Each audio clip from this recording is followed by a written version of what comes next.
welcome to Cuisine Critique. As you know, Cuisine Critique was intended to be open and honest reviews of restaurants by different contributors. Up to now, those reviews have been by myself and Sarisa Pleasant. However, on this critique, we would like to welcome my little sister, Chiara Key Noble. We're going to call this segment Key's Birthday Dates, as she celebrated her birthday this year, that is incidentally January the 1st. So here we go. Key's birthday dates. Hey, it's your girl Key checking in again with another cuisine critique. So this time we went to Mama Coco's. The address is 100 East 23rd Street in Baltimore. The zip code is 21218. Mama Coco's was a vibe, y'all. So just as a heads up before I get into it, there's some steps to go up to get into the building. It is a building that has multiple businesses inside of it, but there's quite a few stairs to go up. So just want to give you a heads up on that. No elevator as far as I know. The parking wasn't too bad. There was metered parking throughout the neighborhood, and I was able to find a space relatively close to the restaurant. Let's see. Well, I don't want to really start out on a bad note, I guess. Okay, I'll just start there. It's not necessarily a bad note, but it's different. It's much, much, much different than what I'm used to. So for starters, you have to order at the counter. So there's not a situation where you are seated and then the person takes orders. You actually find seating yourself and you go to the counter and place your order, and then they do bring the food over to your table. So that was a little different. My first experience with that being, the thing, not ordering at the table. I mean, the line was pretty long, but it did move. They did have menus available on the table so that while you're waiting in line, you could be checking out the menu and figuring out what you want. So if there was a downside to the experience, it probably was that, but totally not a deal breaker because everything else was completely worth it. So I like the setup of the restaurant. They have some high top tables, and then as you navigate around into the space, there's it kind of reminds you of like a living space as opposed to a restaurant. It's quite cozy. They had couches, love seats, like reclining chairs, ottomans. They had all of this with tables in front of it so that you could really, really get comfortable and relax, if you wanted to sit in that type of seating. And then they also had, the regular tables and chairs in there, but not real roomy. So not a ton of space to move around, but just enough to move around, if you kind of catch my drift. Lighting was nice, atmosphere was nice, vibe was nice.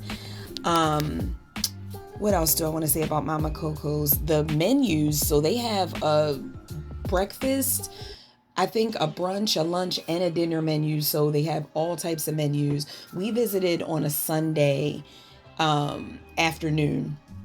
So we didn't have to wait for a table, but it got quite crowded after we came in. So I'm thinking, the later that it gets in the day, the more crowded that it probably becomes. But yeah, it really wasn't a wait. We were able to find a spot and then order our food. The one thing that I can say, just as a warning, is that they do have a 20% gratuity that's automatically added when you order your food. So keep that in mind. I do like to share that with people because you don't want to be caught off guard, or if that's a deal breaker for you. I know some people are just kind of like, yeah, I want to pay according to what, how the service was and all the things. So just a heads up about that 20% that's automatically added. And you can leave your card open for a tab, but just pay special attention because I wound up ordering food to go for my hubby because my date was with my sister friend Sherry. I ordered food to go and they were trying to charge me the 20% again. So I just had to politely remind him that I had already ordered something else. So could y'all, take that off? And he was more than accommodating. They went ahead and removed it for me. So that was that. The food, my goodness, the food. So those that know me know that I'm pescatarian, but I do eat a lot of vegan and vegetarian foods. So the menu was quite extensive. They have all types of foods. But I wound up eating a vegan bowl. So it had the plant-based chicken, it had sweet potato, it had sauteed spinach, it had rice, and I feel like there's something else that I'm forgetting. That may be everything that was actually inside of the bowl. So I had that for my main course. Sherry had a similar bowl, but instead of the plant-based chicken, hers came with shrimp. And hers looked equally amazing. She ordered a kale salad as an appetizer. Oh my gosh, kale salad was so good. When I tell y'all I'm so upset with myself because I meant to order a kale salad to go, but I forgot in the midst of us trying to rush out and get, back across town before it got dark and cold. I forgot to order my kale salad. And I'm still feeling some type of way about that. Kale salad was phenomenal. What else did we... I think, and the French toast. Oh my gosh, I almost forgot the French toast. So French toast is probably my favorite breakfast thing to eat. And second to that is Belgian waffles. But the French toast was really, really good. So of course, this time, naturally, it was so much food. Did not eat all the food by far. I did finish the French toast and then I had some of Sherry's kale salad, but I was only able to eat a couple of bites of my food because the portion sizes were really good. So I wound up taking almost all of my food and eating that the next day, and it was like almost better reheated the next day. You know how sometimes you go to places and your food is just not good reheated, or when you go second time around? I feel like all the juices and things that were in the bowl got a chance to kind of marinate together in the refrigerator. So when I went to heat it up, it was so good. So yeah, Mama Coco's was nice. It was really, really nice. If I had to give that a rating on a scale of 1 to 10, I'm gonna give it a 8. And the reason why it's a 8 and not a 10 is because I could see it being a challenge to wait for seating in there because it's not very big on the inside. Even though we didn't have to wait long, luckily somebody was getting up from 2 tables when we were coming in, so that wasn't a thing. But I don't know, just the overall experience, I'm gonna give it an 8, which is still really, really high. I really don't have any complaints about anything. Just the difference in ordering the food, like I said at the beginning, ordering the food at the counter, and then if you need something, you kind of don't really have anybody coming and checking in on things. If you need anything else, then you kind of have to go up to the counter and grab somebody to get it, which was not a problem because as busy as they were, they paused to bring us they paused to bring us the to-go containers for our food. Really, really cute note. They have on the side, as you navigate through a little bit and go around the corner, they have a station set up where you can get your own water, and they have water in a pitcher, and it has like the fruit and stuff if you want to put fruit in your water. That was really cute too. So yeah, Mama Coco's was nice. I definitely plan on visiting there again. And yeah, check out Mama Coco's and tell them Key sent you.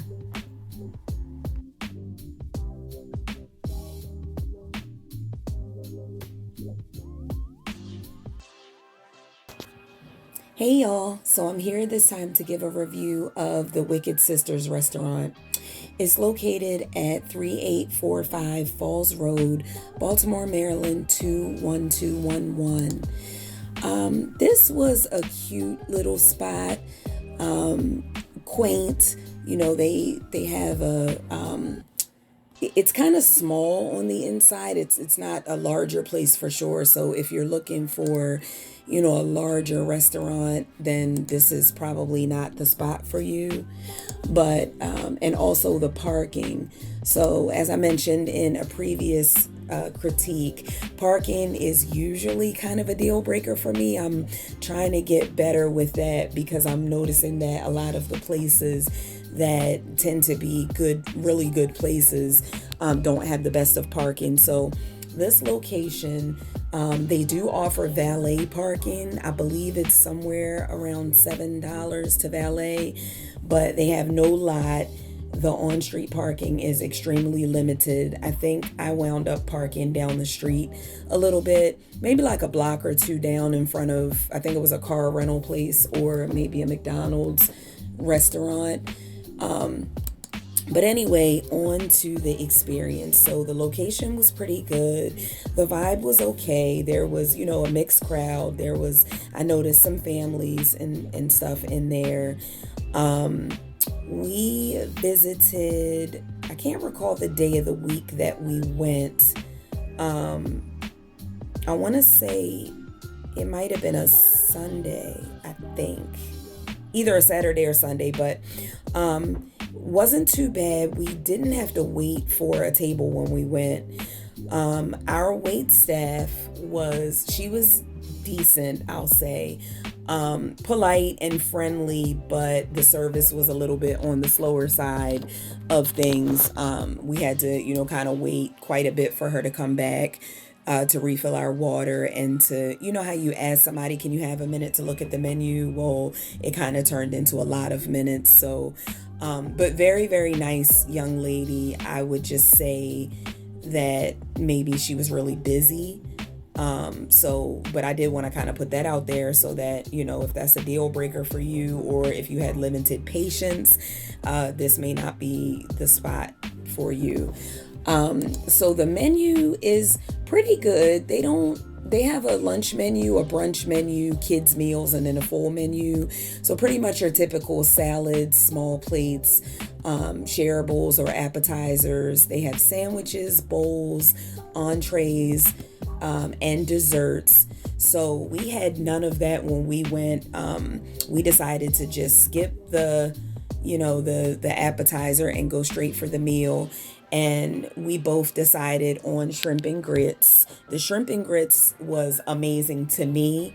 I did notice that there was a couple that sat at the table beside us who one of them wound up returning the shrimp and grits. I think for me, when I go to restaurants, I try to be careful when I'm ordering certain things to ask questions because, everybody doesn't make shrimp and grits the same. And for this particular place, I liked it because the grits were firm, but done. And the sauce, oh my goodness. So y'all, the sauce that they use is a little looser. So if you don't like a lot of sauce in your grits, this may not be something that you would like to order. But for me, it was perfect. So it had the sauce, it had the shrimp, the grits, the vegetables, which were pretty much peppers, onion.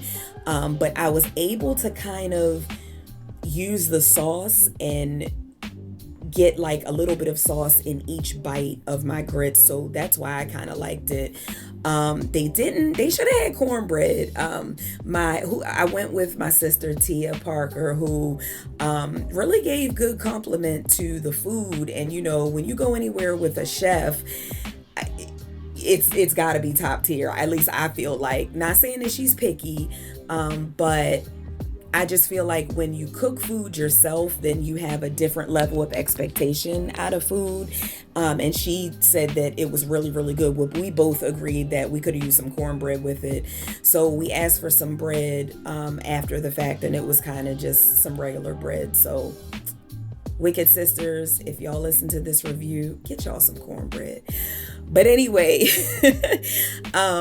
we didn't do an appetizer. We definitely did not do dessert. The portion size was really good. It was filling. It was absolutely delicious. I probably shouldn't have ate it all, but I definitely ate it all because, we didn't get anything else to really go along with it. And both of us had water, so we didn't have any of the drinks or anything on the menu. If I had to give it the overall experience a rating, I think I would give it maybe about a 6 to 7. And I say that because again, the atmosphere was pretty chill, but the parking wasn't that great and the service wasn't all that great this time. But I would give them another shot. I would, because my food was absolutely amazing, and they do have some other things on the menu that I think I would like to try. So that's my review of the Wicked Sisters restaurant. And yeah, check them out should you decide. And definitely try the shrimp and grits if you're a shrimp and grits person and you don't mind the sauce mixture being a little saucy. All right, catch y'all next time.